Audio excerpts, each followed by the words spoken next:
ঢপবাজি বলে কালকেই বলেছে। আরেকটা নতুন নাটক, কোনো ধ্যানম্যান কি যাবে না ভোটের জন্য? ভোটের আগে মানুষের কাছে তার নিজের নিয়ে আলোচনা চাইছে।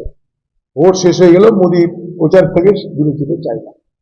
এখন নিঃশব্দে প্রচার হবে, ধ্যানের মাধ্যমে প্রচার।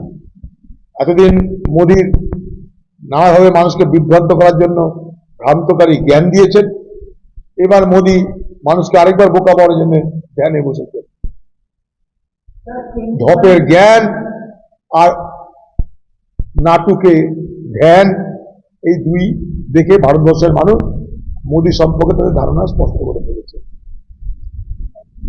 দেখুন, কেন্দ্রীয় বাহিনী সব জায়গায় সঠিক কাজ করছে বলে আমি তো মনে করি না, কিন্তু আমাদের তাদেরকে সচেষ্ট করার জন্য চেষ্টা তো করতে হবে। আমাদের কাছে তো অন্য কোনো বিকল্প নেই, কেন্দ্রীয় বাহিনীকে সামনে রেখেই করতে হবে।